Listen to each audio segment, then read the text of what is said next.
Hey, how's it going, everybody? So today I'm going to show you the keyboard that I use for gaming as well as the mouse. I'll also jump into their settings. That way you can configure them if you do happen to buy them as well. So as you can see here, this is my Razer Huntsman V3 Pro. This is a 10 keyless version. So the full version is going to have the number pad here. I actually have both. I started with the full version. I used it for gaming, obviously, but also for work, as it's easier to kind of do what I have to do here. But then I noticed that just having the 10 keyless was a lot easier to game on, as it didn't take over this space here, which I now use basically for my mouse. So let me show you the size comparison between this one and the full version. Okay, so this is a size comparison. This is a full keyboard down here. It has a full keyboard because it has a number pad here, 3 buttons, and then the scroll wheel. The one on top has 2 buttons and the scroll wheel.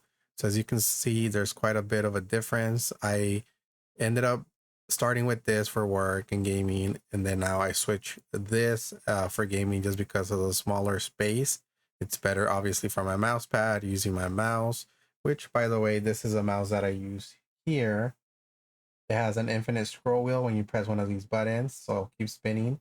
And then it also have a setting where you can switch the velocity or the polling rate of how fast the mouse moves on the screen.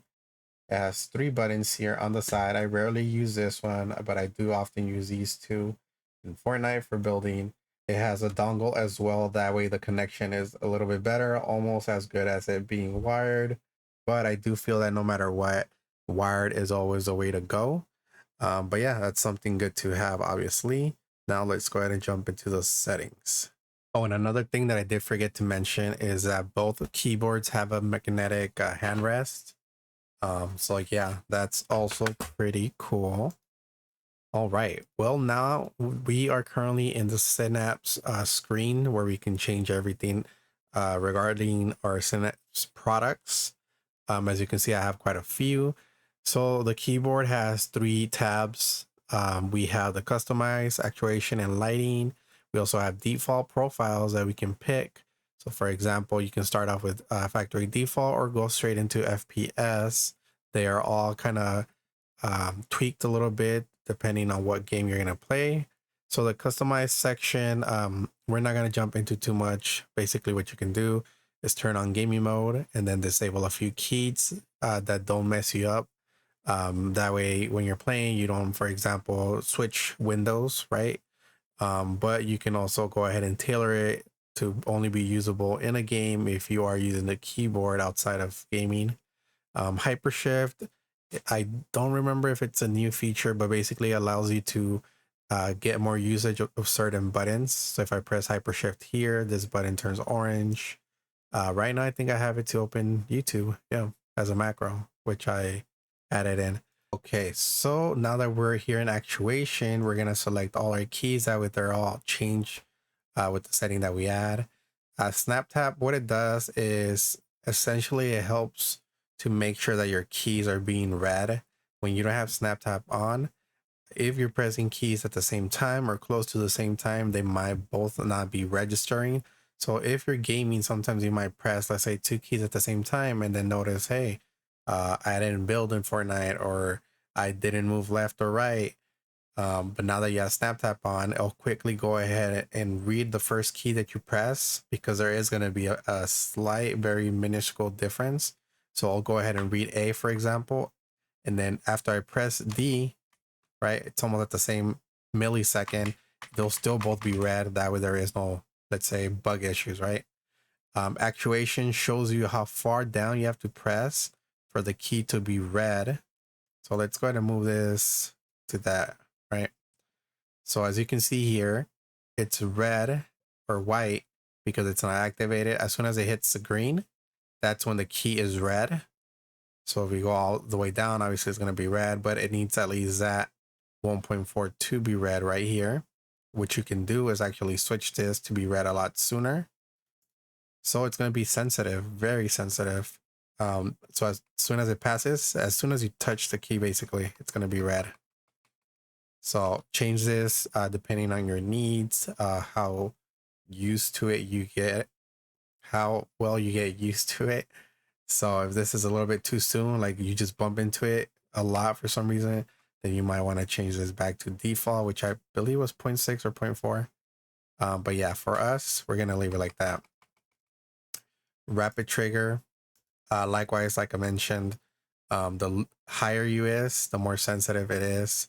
So for gaming, we'll leave it at 0.1, at least for FPS, because that way, when you do have this activated, instead of waiting for the key to fully come up for it to reset to read the next key, or even the same key, basically, instead of it waiting to go all the way up, as soon as it starts going up, it's ready for the next one.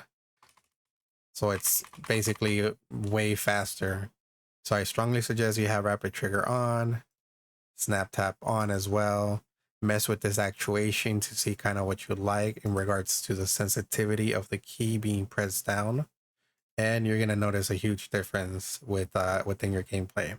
Now, if we want to go further into this, you can change the sensitivity for going up. So you may not be able to see this, but going down is a little bit faster than going up because of the sensitivity. So if you change this as well, it's all instant, up and down, same speed. So yeah, you can go ahead and select that. Okay, and the last setting is continuous rapid trigger. Basically what this means is that although the key is already being reset upon rapid trigger being activated as it goes up, with the continuous rapid trigger, you don't need the key to go all the way up to, let's say, a 0 position for it to be activated again.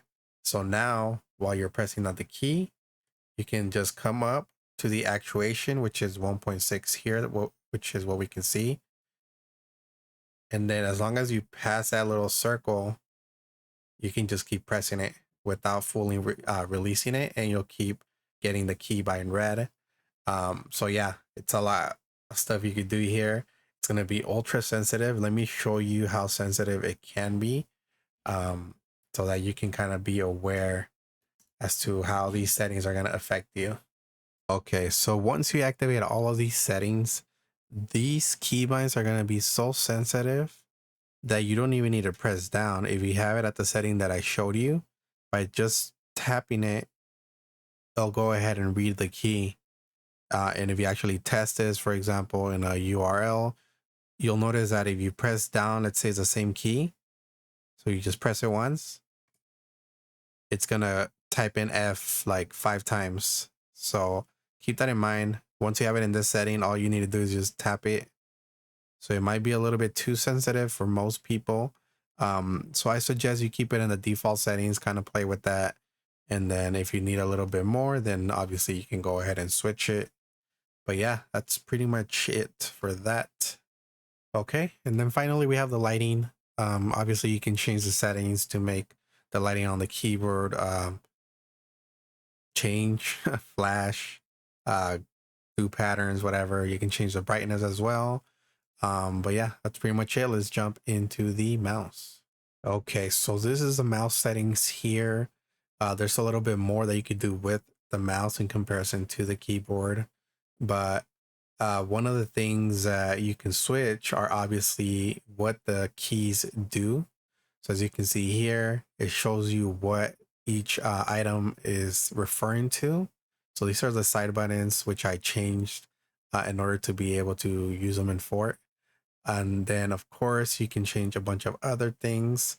If you go into hypershift, like I had mentioned before, you can now swap out the left click for something else, which basically can be anything. You can use left click to jump, for example, instead of using something. So yeah, that's pretty cool. Now, scroll acceleration is something that I suggest you have off unless you really need it. Basically, what happens is that the faster you scroll, the more you scroll, the faster it will go ahead and scroll. There's also free spin, which it'll just go ahead and keep spinning forever, basically, and tactile, which is a regular setting. That's basically all you need to worry about. Again, you can use the dongle to connect your mouse to your PC wirelessly if you don't want to use a cable, or maybe you want to be a little bit more distant than what your cable allows. Keep in mind, at least in my experience, that even though we have all this upgraded technology, um, the response is always going to be better when it's connected. But we'll see. We'll see in the future. Okay, performance wise, you can go ahead and set the polling rate or sensitivity of your mouse movement. So if you're at 400, you're going to notice that the mouse, hopefully you can see it on the screen, moves like this, very slow, turtle like. 800, it doubles in speed, but it's still relatively slow. I currently use 1600 for work, for gaming. You might want to obviously go higher, especially in games like Fort, where you need to build and quickly spin and look around. So maybe 3200 is for you, or maybe even 6400. You can basically go pretty high. I recently disabled these two as I'm never going to use them. To be honest, I'm probably not going to use 800 either. But now I can just press the button in the middle that I showed you to kind of swap between these three. And then, of course, you can change your hertz as well. I just keep it in the default of 1000. Lighting, you can mess around with this. Same thing, customize it.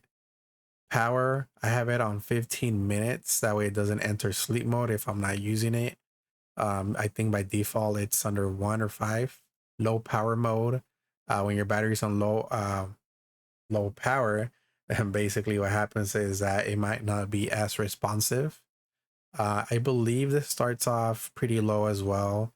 I've seen videos where people recommend going to 100. Don't do that, because then you're just um, crippling essentially your mouse, so it's not going to work to its full capacity. I have it at 5. If it's 5%, then yeah, sure, I should be charging it regardless. Mine is connected, so I won't be having that issue. And then calibration, um I have it as off. I don't think it's that useful. As far as I've read it, if I understand it, basically that regardless of whether you're using, let's say, a mouse pad or you're in on top of sand, the mouse is gonna read as it should, and then you can also change how much, I guess, it moves. It gets a little bit more complicated. Maybe it's not, but I just have it as medium, the default that it came with, and I mean, I haven't had issues. But yeah, that's pretty much it. Those are two of the items that I use every day to game, make my videos, whatever. So if you like these, I'll go ahead and leave them in the description box. Hopefully you can get them on sale. I think they've gone down quite a bit since I got in them. I will be having a video out where I show my full setup as well. So keep an eye out for that. Now, if you did like the video, then obviously consider giving it a like, consider subscribing, check out the description box so you can learn more about the channel, and I will see you on the next one.